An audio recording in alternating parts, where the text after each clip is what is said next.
The dirt road was quiet in the early light, the air still cool before the heat would rise. Dust lay soft over the surface, marked only by a few fresh tire tracks and the faint prints of birds. Mateo had been driving toward the northern edge of the reserve when he saw the shape ahead, small, unmoving, and caught in the center of the track. He slowed, the truck rolling forward until he could see the ribs lift and fall. It was a dog, thin and still, its head resting on the ground as though the weight of lifting it had become too much. He stepped down from the cab, the crunch of his boots breaking the quiet. The animal's eyes opened at the sound, dark and dull with exhaustion. Its front legs twitched once, but there was no strength to rise. Mateo stopped a few paces away, lowering himself to one knee. The dog's breathing was shallow and uneven. Dust clung to its fur, and its flank moved in a slow, strained rhythm. He spoke softly. The words low and even. Easy now. The dog blinked, its gaze following the sound, but there was no other movement. Mateo scanned the road in both directions. No houses nearby, no sign of other animals. If it stayed here, it would not survive the day. The sun would burn the heat into the ground, and any passing vehicle might not see it in time. He stepped closer, moving with care, his shadow falling over the animal. The dog's tail gave the smallest twitch. Not in welcome, but as a sign it still had the will to respond. Its ears lay flat, the tips crusted with dust. Mateo could see the sharp angle of the hips beneath the fur, the body so light it seemed as though the bones held it together more than muscle. Flies circled lazily in the air above. The air was warming now, and he knew each minute mattered. Kneeling fully, he extended his hand. The dog's nose moved faintly, drawing in the scent, but it did not lift its head. Mateo reached slowly toward the chest, feeling the shallow thud of its heart through his fingertips. It was alive, but the beat was unsteady. If it was left here, the outcome was certain. Mateo's hands slid gently beneath the frail body, lifting it in one motion. The dog did not resist, its weight far less than it should have been. Its head hung against his arm, ears brushing his sleeve. A faint sound escaped it. Not a bark, not even a whine, just the air leaving its lungs with the movement. He rose to his feet, keeping the animal close. Each step back to the truck was measured, the dirt giving way under his boots. The dog's body was warm, but not with the heat of life, more the trapped heat of the morning sun on the ground. Mateo opened the passenger door with his free hand, lowering the animal onto the seat.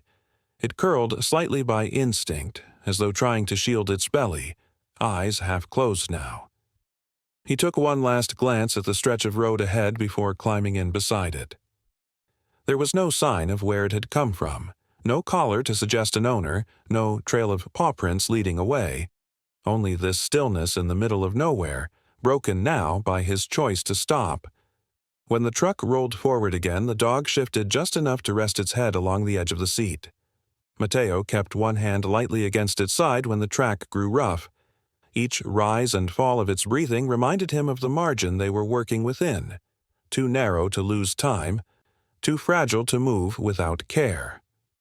The road curved toward the outpost and the day's heat began to press in. If the animal was going to survive, it would need water, food, and rest before the sun reached its height.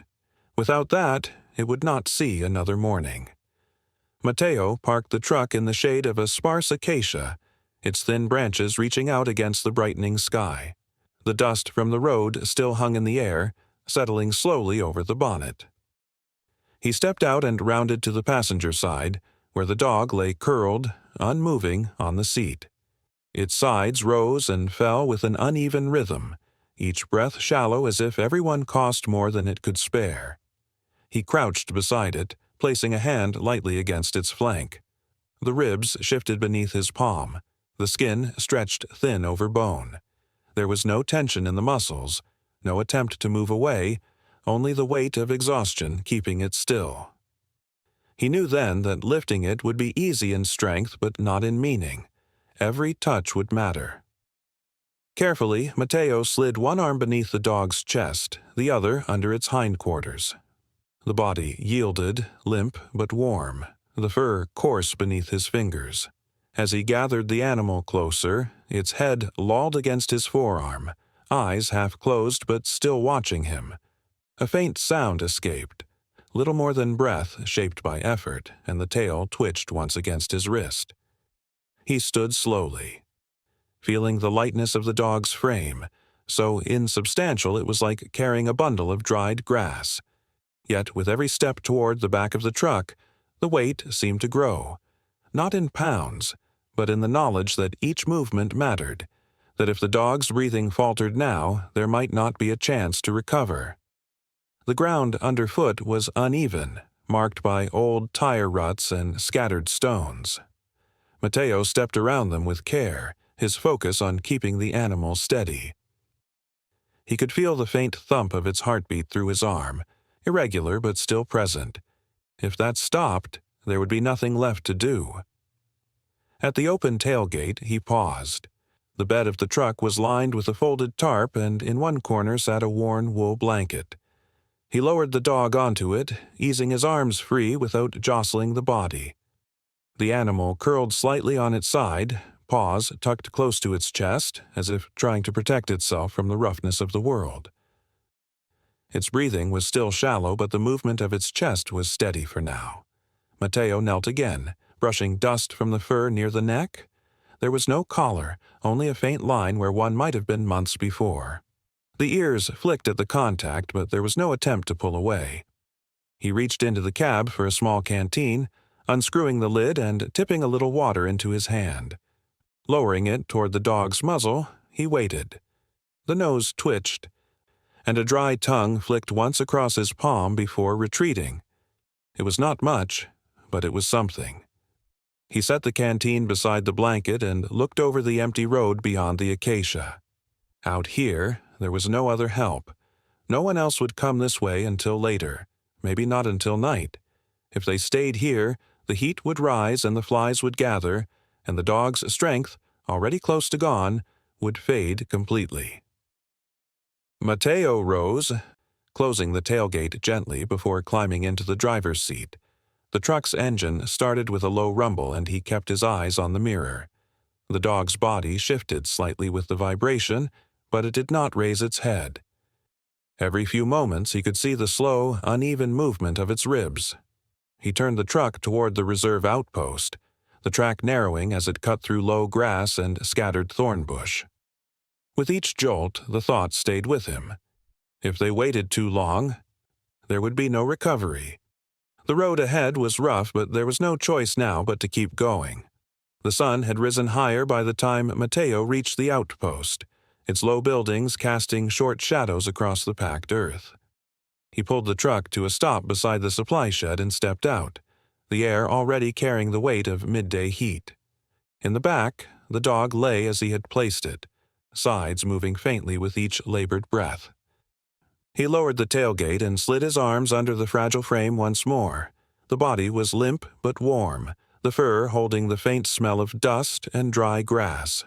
Carrying it inside, he crossed the narrow veranda and pushed open the screen door to the main room, a place with bare walls, a wooden table, and a single chair against the far corner. The blanket he had used before was spread out in a shaded patch of floor. He set the dog down gently, easing it onto its side so the chest could rise freely. For a moment it lay still, eyes half closed, ears flicking at the quiet hum of a fly somewhere overhead. Matteo crouched beside it, scanning the room for what he needed. On a low shelf near the wall, a tin bowl sat beside a half-filled water container. He poured carefully, letting the liquid settle before placing the bowl just within reach of the dog's nose. The scent seemed to stir something. The nose twitched, the head shifted slightly, and the tongue flicked out to touch the surface. The first sip was so small it barely broke the water's skin. Then another came, and another, each pause long, the effort visible in the slow, deliberate movement of the neck. Matteo stayed crouched beside it, one hand resting lightly near the bowl to keep it from tipping. When the dog stopped, its gaze lifted to his, faint but clear enough to hold. The eyes were no longer dull, not entirely. They followed as he reached for the blanket's edge and pulled it closer around the narrow body. It was not strength yet, but it did not surrender either. That alone was enough to hold on to. Outside, the wind shifted, bringing the dry scent of the plains through the open door. The heat pressed in, carrying the faint rustle of leaves against the wall. Mateo reached into a crate in the corner, finding a small portion of dried meat. He tore it into thin strips, laying one on the floor in front of the dog. There was no movement toward it, not yet, but the eyes followed his hand as he placed the rest within sight. The minutes stretched quietly. The water bowl was half empty now. The edges of the blanket stirred faintly as the dog shifted its front paw. Mateo leaned back on his heels, watching the shallow rise and fall of the rib cage.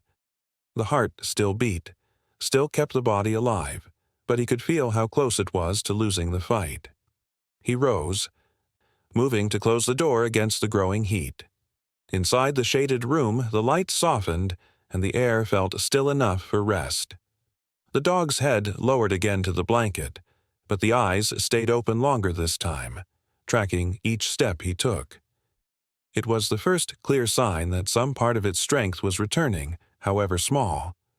If the water stayed down and the body could rest through the afternoon, there might be a chance. If not, the road tomorrow would be empty again, and this place would be quieter still. Mateo sat on the floor beside the blanket, letting the silence settle, and waited for the next sign. The second morning broke cooler, with a faint mist lying low over the outpost yard. Inside the small room, the air was still, the light soft across the floor where the blanket lay. Mateo pushed the door open quietly, carrying a fresh bowl of water. The dog lifted its head at the sound, ears twitching once, then steadied its gaze on him. The change was small but clear. The eyes no longer held the fixed glaze of exhaustion. He set the water down and crouched beside the blanket. The dog's nose moved toward the bowl almost at once, drawing in the scent before taking a slow drink. This time, there was no long pause between sips. The neck lifted and lowered in a steady rhythm until the surface rippled with the last swallow. When it stopped, the head remained up, scanning the room as if deciding what to do next. Mateo pulled back the blanket's edge and watched. For a moment, nothing happened. Then the front paws slid forward, claws catching slightly on the weave of the fabric. The hind legs shifted, awkward at first, before pushing the body upright. The movement was unsteady, the ribs lifting quickly with the effort, but the dog was standing. It paused, testing the balance, head turning toward the open doorway where the cool morning air drifted in. One step came, then another, the weight clearly favoring one side. The limp was obvious, the injured leg touching the floor only enough to keep from falling, but the body kept moving. Mateo stayed close without blocking the way, letting the animal choose its path. At the threshold, the dog stopped, nose lifting to the scent of the yard beyond. Dry earth, faint smoke from the cooking fire, the sharper tang of the water barrel. Its ears shifted toward the distant call of a bird. For a long moment, it simply stood there. Ribs rising and falling faster now, as if the air itself was a test. Mateo spoke softly from behind. "You're getting there." The dog's tail moved once, a short, slow arc before it stepped forward onto the hard-packed earth outside. The paws left faint prints in the thin layer of dust, each one uneven but deliberate. It walked no more than a few paces before stopping, sides heaving with the effort. He knew the limits. A short burst now could mean hours of rest later. But this was enough to prove what mattered. If it could walk, it could survive. A body that could move to water, to food, to shade, had a chance. The rest would depend on time and steady care. The dog turned slightly, eyes scanning the doorway before limping back inside on its own. Mateo stepped aside, letting it pass. It returned to the blanket, circling once before lowering itself to the floor with a slow exhale. The ribs still showed with every breath, but the frame seemed less fragile now, as if some weight had shifted from its body back into its will. Mateo refilled the water bowl and placed it close. Outside, the mist had begun to lift, revealing the flat expanse of grass beyond the fence. Soon, the heat would press down again, and the air inside would be the safest place. He watched the dog settle, paws tucked in, head resting just above the blanket's edge. This was not recovery yet, but it was the start of it. If each day brought even this much change, the animal might have a place in the world again, and not the road where he had found it. The thought stayed with him as the morning light strengthened, filling the small room with quiet warmth. By late afternoon, the heat had eased enough for the air to move again, carrying the dry scent of grass across the yard. Mateo was mending a section of fencing when the sound of footsteps reached him. Slow, deliberate, crunching over the gravel path toward the gate. He looked up to see a man approaching, his broad hat shading a weathered face. The stranger paused at the open gate, leaning slightly on a wooden stick as he took in the scene. The dog was lying in the patch of shade beside the outpost wall, head lifted, eyes following the movement. Its ears turned forward, but it made no move to rise. The farmer's gaze lingered there, his expression tightening. "That one," he said quietly, voice rough from the road. "I think I've seen it before." Mateo stepped closer, wiping the dust from his hands. The farmer explained that 2 days ago, before sunrise, he had passed a small truck on the outer track. In its bed were several dogs, thin and still, their shapes shifting only slightly as the vehicle rattled past. Later, near the old quarry road, he'd seen 2 of them wandering aimlessly, and another lying still by the roadside. He had not seen who was driving. The words settled heavily between them. Mateo glanced toward the dog in the shade. It was alert now, watching the exchange, but the frame was still narrow, the movement still slow. If this one had been left behind, there might be others. Some already gone, some still struggling to survive. The distance between the outpost and the quarry road was far enough that any animal left there without water would not last long. The farmer shifted his stick, glancing at the sky. "I thought you should know," he said, then stepped back toward the gate. His pace was steady, unhurried, but his eyes carried the weight of someone who had seen this before. Mateo watched him disappear down the track until the sound of footsteps faded. He crossed to the shaded wall where the dog lay. It lifted its head as he approached, tail moving once against the dust. Mateo crouched beside it, checking the position of its injured leg. The swelling had eased slightly, the limp less pronounced when it moved, but the strength was not yet there. "You're safe here," he murmured, though the words felt small against the thought of others still out on the road. Inside the outpost, he made a quick note in the logbook, marking the time, the description of the truck, and the farmer's account. There was no formal patrol in that direction for another 2 days, but he would find a way to go sooner. If there were more abandoned animals, each hour mattered. When he returned outside, the light was beginning to soften, drawing longer shadows from the low fence posts. The dog had shifted to lie with its head on its paws, watching the open track beyond the gate. It seemed content to stay in the stillness, but Mateo could see the quiet tension in the way its ears flicked toward each distant sound. The yard felt different now. Not just a place of recovery, but the edge of something wider, something not yet resolved. He refilled the dog's water bowl, the small splash breaking the quiet. If this animal could survive, there was hope for the others, but only if they were found before the heat or hunger took them. As the sun lowered, the air cooled just enough to carry the scent of dry earth and smoke from a distant cooking fire. Mateo stood at the gate for a long moment, looking toward the empty road, already thinking of the route he would take in the morning. Somewhere out there, others might still be waiting, and the thought pressed on him like the weight of the dog in his arms that first day. 4 days passed before the change felt certain. The dog now walked the length of the yard each morning, testing the injured leg with slow, deliberate steps. The limp was still there, but the movement carried more steadiness, less of the collapsing weight that had marked its first attempts. It drank readily, ate without hesitation, and spent the hottest hours of the day resting in the shade of the outpost wall. Mateo kept his routine quiet. He tended the fence, checked the water tanks, and kept the dog's bowl filled. In the evenings, when the light softened, they would walk together to the edge of the yard. The dog never strayed far, turning back toward the safety of the building before the track disappeared into the open grass. It seemed to understand, without being told, that the yard was the safe ground.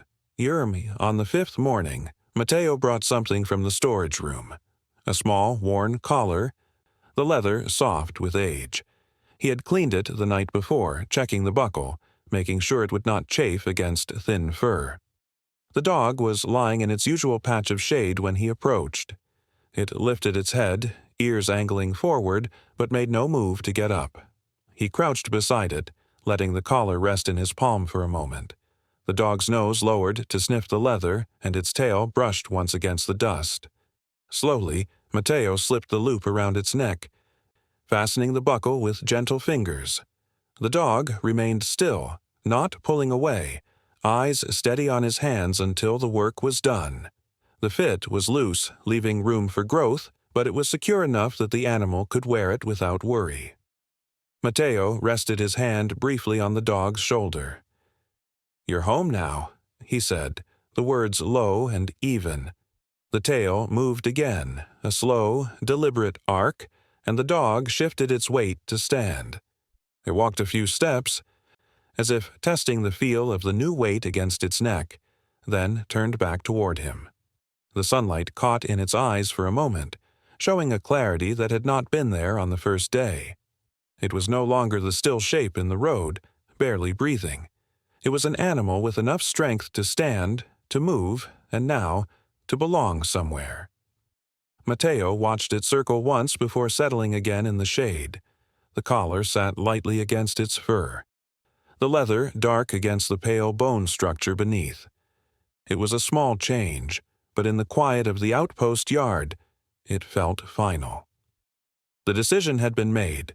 The dog would not return to the road, to hunger, or to the silence of waiting for help that might never come. That afternoon, he added its name to the logbook alongside the day he had first found it. The entry was plain and factual, but the meaning behind it felt heavier.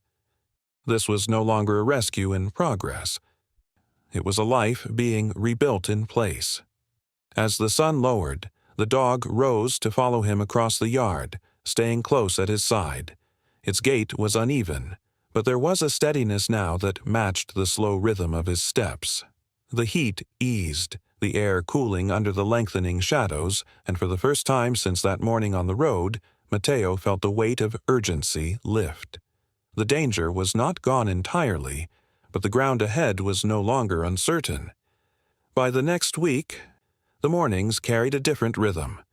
As soon as Mateo stepped out into the yard, the dog was already on its feet, moving toward him with a lightness that had been impossible just days before. The limp was still there, a small hitch in the stride that kept it from full speed, but the steps came quicker now, the paws landing with purpose. The air was cool and dry, the sun still low enough to cast long shadows from the fence posts. Mateo filled the water bowl and set it down, watching as the dog drank in steady pulls before trotting away across the yard. Its tail, once low and still, now lifted with each movement, swinging in time with the uneven gait. That morning, it tried something new. Crossing from the shaded wall to the far fence, it broke into a run. Short at first, the pace cautious, then longer, the legs finding their rhythm despite the imbalance. The breath came quicker, but there was no stumble, no sudden collapse. Mateo stood at the fence line, following the movement with his eyes. This was the kind of strength that meant survival, the kind that could carry it to water, to food, to shelter without help.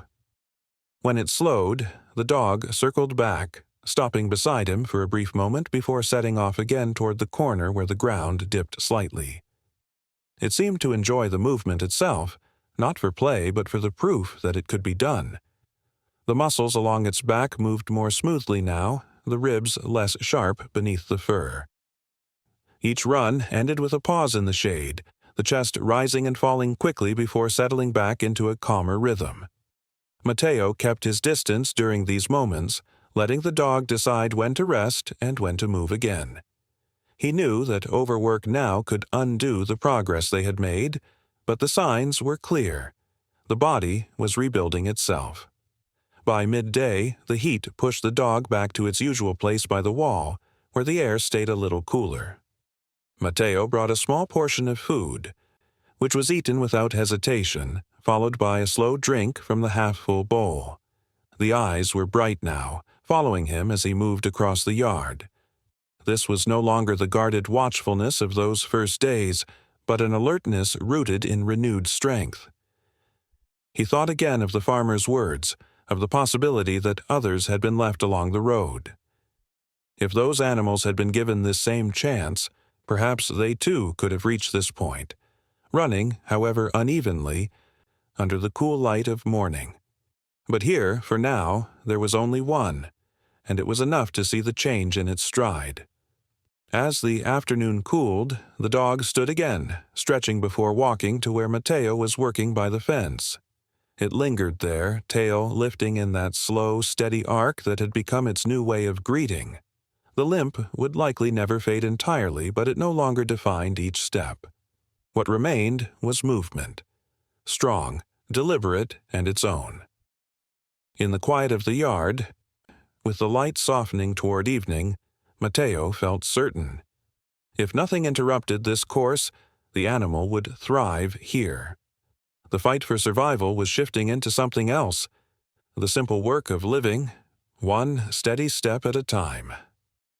The evening light stretched low across the yard, painting the dust in warm gold. The air had cooled just enough to invite a walk beyond the fence, the horizon clear except for a thin line of acacia trees far in the distance. Mateo opened the gate and stepped onto the dirt track, the sound of his boots muffled by the soft surface. Beside him, the dog moved easily, the familiar limp still present but no longer slowing the pace. They followed the track south, away from the outpost, toward the open ground where the grass grew in sparse patches. The dog kept close, head turning at each faint rustle in the brush, tail lifting in that slow, steady arc. The air carried the scent of dry earth and the faint trace of wood smoke from a far-off homestead. Mateo's stride was unhurried, each step measured to match the uneven rhythm beside him. As they walked, the track dipped slightly and curved toward a stretch of road that faded into the plain. This was the same road where, days ago, the dog had lain unmoving in the early light, ribs showing, eyes dull with exhaustion. The image rose without effort in Mateo's mind. The stillness, the weight in his arms as he carried it to the truck. Now, the body moved under its own strength, paws pressing small, uneven prints into the dust. The sun slid lower, and their shadows grew long, stretching ahead of them in narrow shapes.